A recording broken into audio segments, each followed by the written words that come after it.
Consigliere Venturini, anche qua due parole magari se si riesce a sapere qualcosa.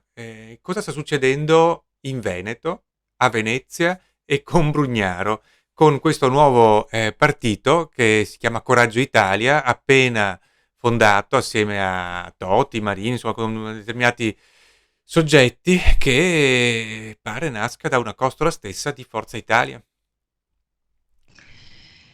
Allora, ieri leggevo un po' di rassegna stampa, vedevo di questa conferenza che c'è stata, che ha visto la partecipazione di rappresentanti di alcuni partiti che si sono poi riuniti, e di parlamentari, di onorevoli, di senatori, che hanno dato origine a questo nuovo movimento. Io dico, siamo in una democrazia, Mm. sta benissimo tutto, nel senso le persone ritengono di poter rappresentare gli interessi di un territorio, di una realtà, ci sta.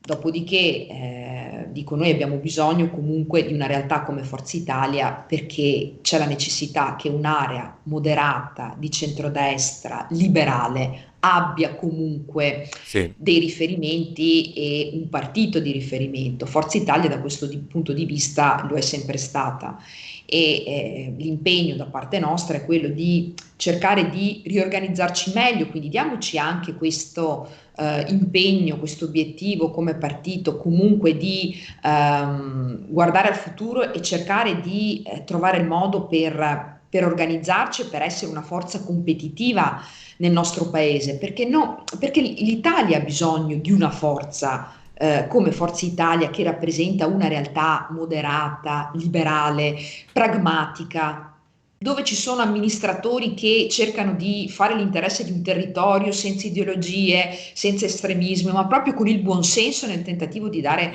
delle risposte e cercare di risolvere i problemi. Questo dovrebbe essere un po' l'approccio e l'impegno da parte anche di Forza Italia.